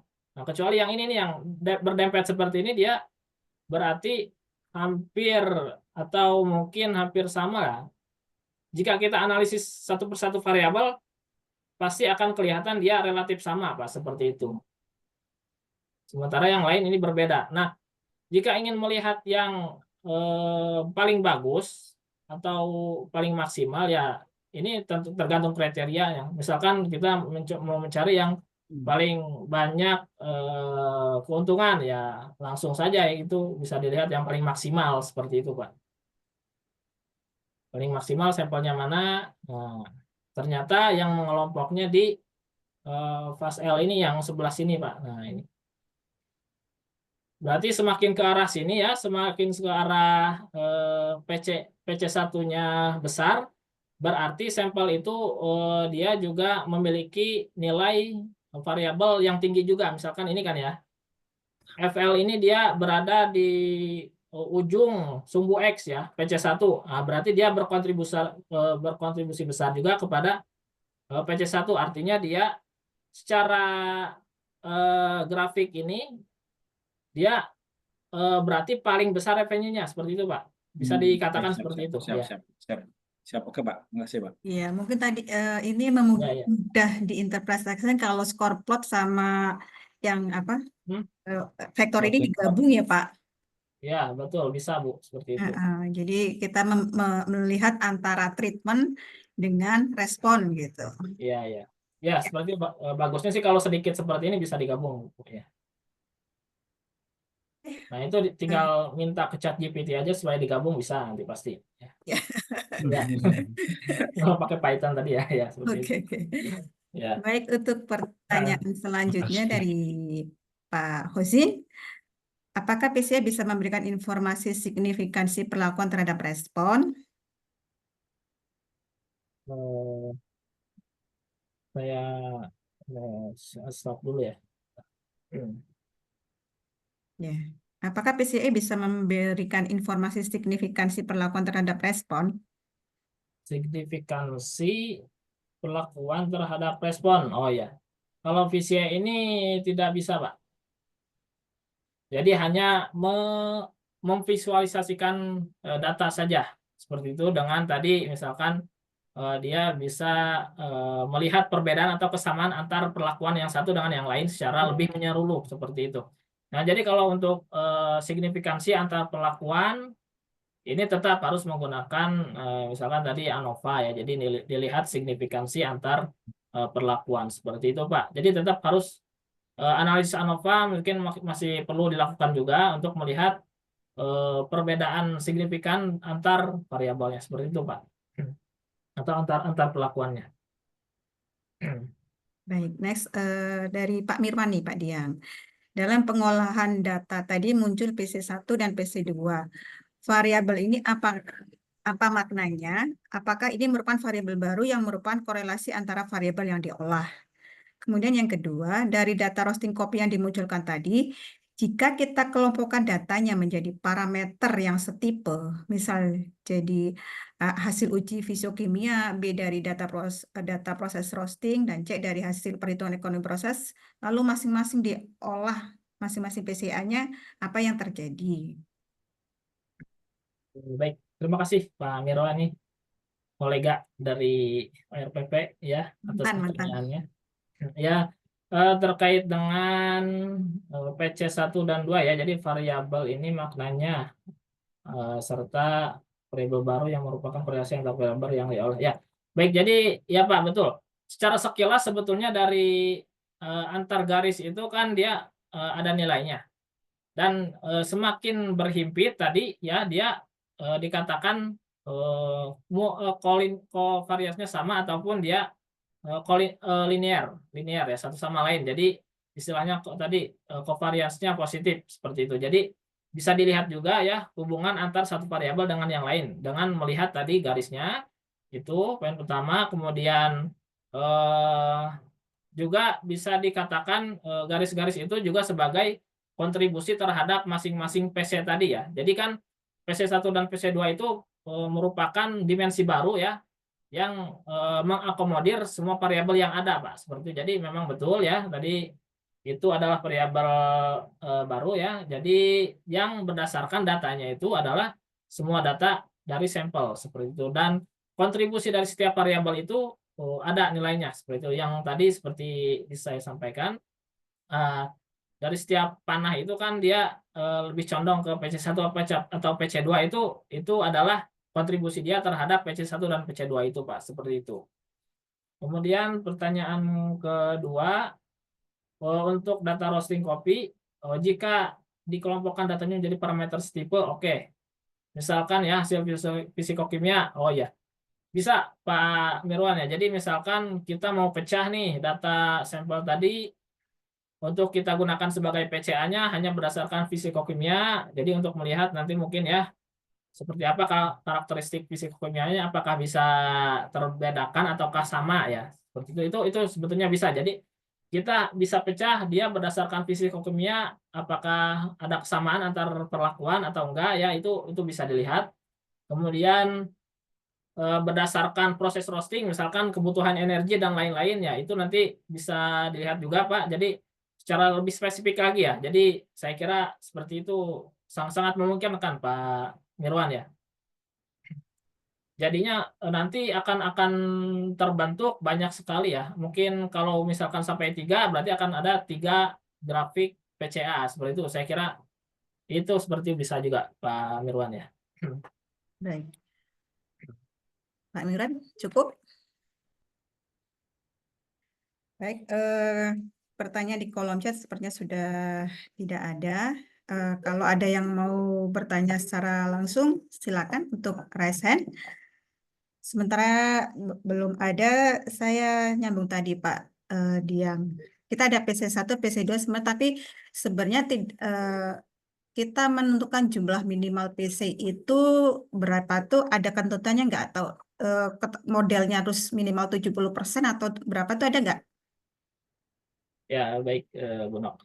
Jadi sebetulnya tidak ada batasan ya untuk PC1, PC2 itu berapa ya, dia tergantung data yang kita miliki ya. Semakin dia memiliki varians yang banyak misalkan ya satu sama lain, nah tentu dia bisa mengakomodir semua itu dengan lebih tinggi juga. Jadi cuma untuk PC1 dan PC2 ini untuk menginterpretasikannya sebetulnya semakin tinggi nilainya itu persentase kumulatif ya antara PC1 PC2 ini, maka dia semakin baik dalam merepresentasikan, Bu. Maksudnya adalah dia bukan berarti semakin bagus dalam hal hasil, bukan, tapi dalam merepresentasikan. Jadi semakin baik dalam merepresentasikan data yang ada, sehingga misalkan 100% nih antara PC1 PC2, tentu itu artinya adalah dengan hanya 2 dimensi itu kita bisa melihat secara komprehensif seluruh data itu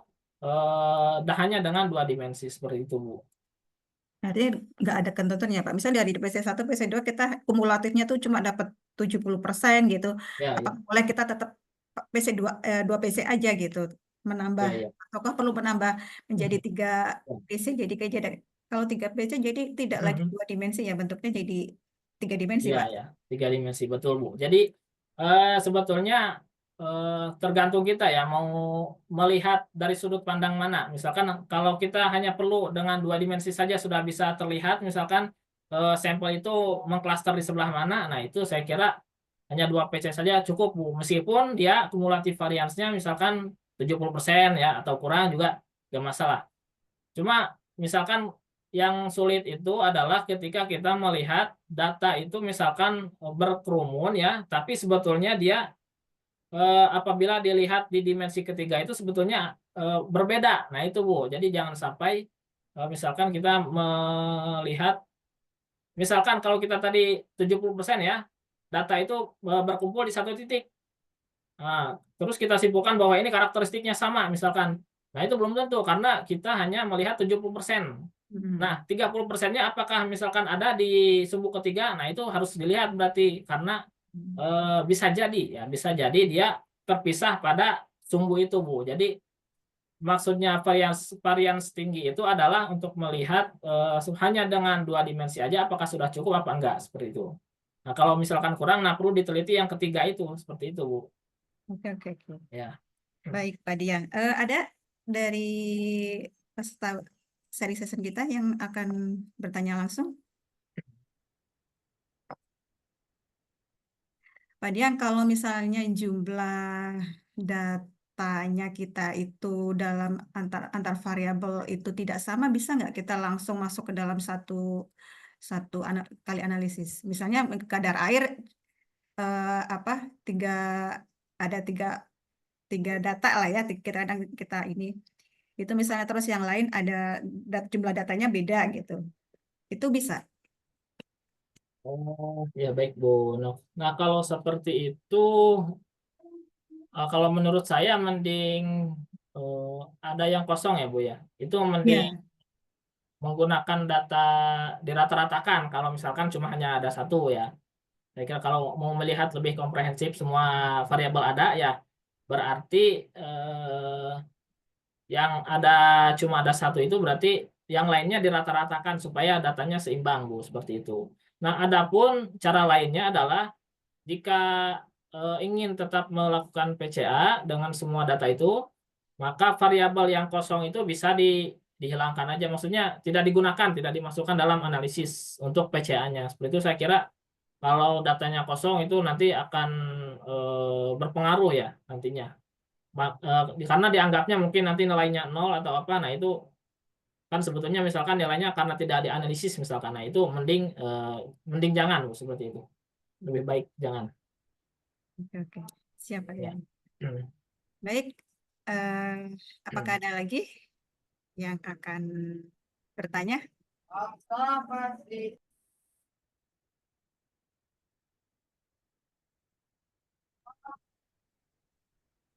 Oke, kalau tidak ada lagi, ini juga sudah mendekati jam 11 ya.